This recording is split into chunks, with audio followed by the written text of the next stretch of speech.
always liked that type of environment, the structure. I felt like policing is paramilitary. So it's kind of the same type of thing that I like. That's right, because you were in the Army Reserve. Yes. Mm-hmm. Okay. And but I thought that nobody's gonna respect me because I'm short and black. And are you serious? I'm serious. That's the reason why I didn't do it. I thought that nobody respect me because I'm short and black. But that's just the stigma that I had, right? Yeah. And so I went through school, got my associate's degree, started working customer service. And you originally wanted to be a police officer, but because of that, that's why you didn't pursue it. Yes. I gotta hear this story. So then, well, it's not much of a story, but I have a friend who's a detective, and he asked me. He said, "You know, you're very intelligent. Why don't you ever look into policing?" And I told him the same thing. I said, "I'm short and I'm black." Like, no. Are you telling me you hadn't seen any that was short and black though? Not really. I guess in my mind, policing was like, you know, a certain type of person, right? Yeah. And I just didn't fit that genre. Okay. And so he told me, he said, "There's people that are smaller than you, that are from worse neighborhoods than what you're from, and every police officer doesn't have to be a traffic cop. You don't have to do traffic stops for the rest of your life. Absolutely. There's many different areas in policing that you can get into. There's different departments. You can work in the schools. You can work on the streets, in the hospitals. You can work in the courts. Like, there's different things." I said, "You know what? I'll look into it." And it took me about a year to kind of make the decision and say, you know what? This is something I think that would be good for me.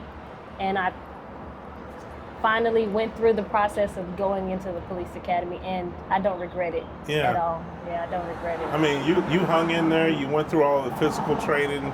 You did all of that. So yeah, I don't regret it. It was hard sometimes, but I don't regret it. Yeah. Like I said, probably one of the best decisions I could have made. Wow. Yeah. And then your mom didn't have it. Your mom's a nurse. She's an RN. She didn't have it. Was she excited for you? She was excited.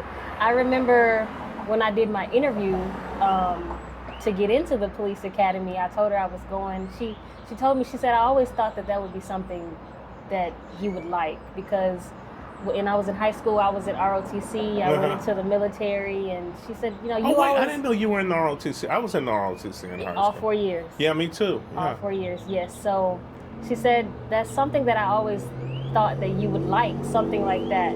And when I told her I got accepted, she started crying. Oh, wow. She started crying, and she was just joyful. Wow. For that, yeah. Interesting. So now you're a police officer. You've been a police officer for how long? 7 months. And you're really enjoying it? Yeah, I love it. So what are your goals for, I mean, I know you want to be an FTO. Then you want to be crisis intervention trained, which is a critical need. We need more officers there. Absolutely. I have many goals. I want to get my hand in a little bit of everything. And my ultimate goal is to work my way into command and maybe be an instructor. Excellent. Be an instructor. But right now that I'm on the ground level, I'm just kind of getting my taste of everything, you know, getting my feet wet, so to speak. Yeah. Excellent. So you do want to promote then? Yeah, absolutely. Yeah, absolutely. What do you think, Shaikera, are the characteristics? What are some of the good characteristics we'd look for police officers?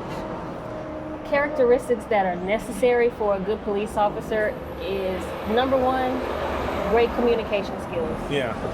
The ability to effectively communicate, to understand what the other person is saying, to recognize that everybody doesn't speak like you. Everybody may not say things the way you might say it, but they may mean it the same way, you know.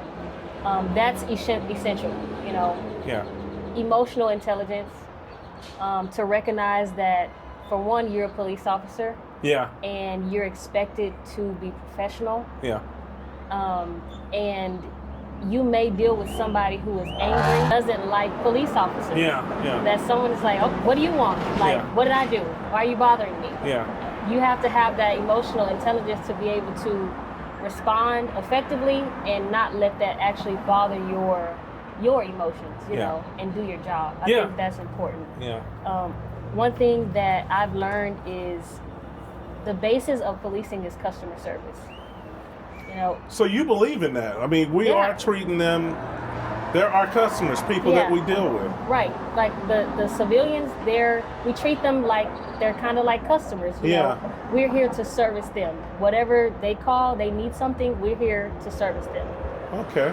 That's how we have to conduct ourselves. You know? What about, let me ask you this, do you think your experience in the U.S. Army helped you prepare for becoming a police officer? Yes. In what way? Discipline. Okay. And professionalism. Yeah. You know, we learned that as a soldier, you're to be professional in every aspect of life. No matter where you are, you're to be professional. And also the discipline, the structure and the discipline. I think that it's very similar. Yeah. Policing is paramilitary. Going to the police academy and having to display that discipline and strength, the Army definitely prepared me for that. Okay. Yeah. What are some of the common misconceptions you've encountered about police officers? I mean, we talked offline, but are there any misconceptions about police? Not all of us can be police, I would say. Common misconceptions about policing? Yes. I think the public views policing as like certain people look at it like they harass people. Yeah. Or they may not be in your best interest. Yeah. But you have certain types of characters. You have different characters that go into policing. And I think it's important to, like a person like me, I'm going to have your best interest at heart. Yeah. You know, I'm going to actually look into the situation and see what's going on and see how I can help you. Yes. I think a common misconception is that police aren't going to help. You know, police are going to harm rather than help. Okay. You know, and that's something that I'm looking to change. At least one person at a time. Absolutely. You know? I think that's a good thing. Yeah. How do you think the public perceives police? From your experience. I mean, because it's funny what you said initially about why you didn't want to be a police officer at first. How do you think the public that you've encountered perceives police? Is it good, bad, indifferent? Maybe a mix? It's a mix. You have some people that, you know, respect police officers. Yeah. And you have some people that look at police officers as if we're the enemy. Yeah. You know, even if they're not doing anything wrong, it's just the fact that you're in uniform. So it's definitely indifferent. And being a police officer, even though I've only been a police officer for 7 months, there's a certain look. Okay. There's a certain look, and you may know what I mean. When you're going to a call, there's a certain look, or even when you're walking somewhere, there's a certain look that a person gives you that you know they don't like police officers. True, that's true, and it's interesting you point that out. There's a certain look. Does it heighten your awareness when you see that? It does. It does, because you never know what that person's intentions may be at that time. You know, you never know what they have going on, you know? So it definitely That's does. a kind of scary thing. But I mean, it makes you appreciate being hyper aware though. Yeah, hypervigilance. Yeah. Definitely have to be hypervigilant. Mm-hmm. What do you think is the most rewarding aspect of being a police officer then? You know, the most rewarding aspect is being able to go home and take off your boots and feel like you've actually helped the community. Mm-hmm. You know, that's rewarding to me. I feel productive when I was faced with a challenge or a problem and I was able to solve it. Yeah. Or I was able to help someone. Or, you know, there was someone who needed something and I was able to provide them with some type of resource. Or something like that. That makes me feel productive. Well, how important is community engagement for you then? Community engagement, it seems like that's pretty high on your list as a police officer. Absolutely. I mean, it's very high on the list. It's important because the community, they are the police, actually. They do the reporting. They do the You know, they see more than we do. Absolutely. There's only a few of us. There's more of the community than us. So we have to have a good rapport with the community in order to actually do our job. What do you think is the biggest challenge we face now as a police officer? What are some of the bigger challenges, do you think? I think one of the biggest challenges we face is the idea of police brutality. Good point. The idea of police brutality it stops a lot of people from even wanting to contact the police, because there may be an issue that could have been resolved with authority being present, but because people fear the police not being of sound just or you know, of any type of aid, they don't call the police and they handle it on their own. And that's something that I want to personally change. Like I said, one person at a time, is the misconception that every police officer is, you know, aggressive in that manner. Absolutely. Now, I'm only one person. I know that there may be, you know, other people that conduct themselves in different ways, but I think that's a big issue is because once something happens, you know, everybody has a phone and it's everywhere. The poorest person has a phone before they have something to eat. It's everywhere. And that incites people's hatred for police officers. You know, waking up, going on Instagram or going on Facebook and seeing someone, you know, being a victim of police brutality incites a certain type of rage within people. And now I have to watch my back because the public is angry because someone else could be in another city, another state. But I have to worry about that. So that's the number one for me. Okay. What training or skills do you think are most critical for new police officers? Communication is huge. I think that's it. I mean, I think that's it. I'm not sure what else could be because that's the number one. Okay.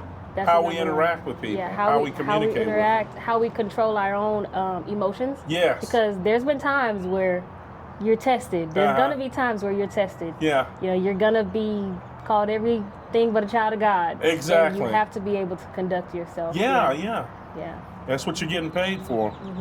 How do you handle negative interactions with community members? I've learned how to just let it fly. Yeah. You know, be vigilant of what may come as far as physical interaction. Yeah. But, you know, as far as if someone being angry verbally or verbally aggressive, I've learned how to just... Yeah, you got to have water off the duck's back. Yeah, on that. Absolutely. Yeah. I laugh at it afterwards. Well, that's good. What role does empathy play in your job? And I noticed that about you. You could be empathetic. Yeah. Is that huge, though? I mean, in policing? It is. Communication is number one. Empathy is immediately after number two. Okay. Because every situation that you deal with is not going to be a fight or something like that. Sometimes you're dealing with victims. Yeah. Especially being a female police officer, there are certain situations that requires or it's better for females to approach the situation, especially dealing with victims. Things like domestic violence victims, sexual assault victims, things like, or children. Children. They're more comfortable with female police officers. And in situations like that, you have to be able to be empathetic. You know, you have to kind of take the strong exterior or the shell off and be able to actually be a human being or just be a woman at that moment. You make a really good point there. And I think that's what females really bring in a huge way to the table. Not muscling up. There's a time for that, but we have to be able to communicate out here. You know, but yeah, communication. What advice would you give to someone considering a career in law enforcement? I've got to hear this because I loved your story about how you prepared for coming into the academy. Somebody else looking at coming into the academy, I know you looked at a lot of videos. Yeah, I did. Yeah, I watched a lot of videos. Every single step of being hired or being accepted into the police academy, I was on YouTube watching videos of what to expect. So originally I didn't, I was apprehensive of becoming a police officer because, like I said, I'm short and I'm black. But okay. don't let that deter you. Exactly, because I am actually becoming very successful in Absolutely, policing. and you're going to be an inspiration to others, don't you think? And believe it or not, there's people that are shorter than me that are in my department. Yeah. Don't let it deter you. If something that you want, go after it. And also another thing that people don't mention is don't worry about the stigma you may feel from family members because they don't like police officers. I'm so glad you said that. Yeah. It's something that you have to do for yourself. Yeah. You know, if you want to have a career in policing, then do it. Don't worry about, someone's going to feel some type of way because I'm a police officer. I don't care. Yeah. I get paid every 2 weeks. Good money. And you get paid good money. Yes, good it's money. a great career. But, you know, I had to deal with that in the beginning. But now that I'm in the career, those same people, they're like, well, you know what? I'm proud of you. Yeah. You know, but if I would have listened to that thought, you wouldn't be one. I wouldn't be here. Yeah. I wouldn't be here. So don't worry about that. Wow. How important is ongoing education and training for police officers? It's very important. You're not gonna be able to promote. You're not gonna be able to get far if you don't take classes and gain higher education. Yeah. It's just you're gonna be at the base level of policing if you don't. What do you think the future looks like for police? Well, hopefully we'll have more diverse departments. There's one initiative out there, the 30 by 30 initiative. Have you heard of that? No, go ahead and explain that to me. The 30 by 30 initiative is, it means they want to have 30% more women in police recruit classes by 2030. Excellent. Yes. So that's something that's good. So if we can actually make that happen, there's going to be more diversity in policing. Yeah. Each department is different, but hopefully over time we can kind of break that down. More women, and within that group, a demographic that's more diverse as well. Absolutely. Yeah. Because as of now, only 12% of police officers are women. Wow. 12%. That's an interesting statistic. What role do you think technology plays in modern policing? You have body cam? Yes. What do you think of it? Do you like it? Love it? Hate it? I think it's necessary. Okay. I think it's necessary because, not only to protect the citizens, but to protect us. Yeah. You could be accused of many different things, but as long as that camera's rolling, we can see from different angles that didn't happen. Yeah. So it's important. Okay. It's definitely important. Database where we look up people, NCIC, AIS, things like that. Yeah. Definitely important. Okay. How about stress? How do you deal with that, Shaikera? Stress in your mental well-being. You exercise. What do you do? What do you like to do when you're off? I like to garden. I like to cook and I like to garden. Oh, wow. When I cook, it's like therapy. Yeah. It's like therapy. I turn on some music. I'm in my zone. Yeah. So you look forward to that. I do. Yeah. I do. Actually, I'm going to go home and cook after this. Okay.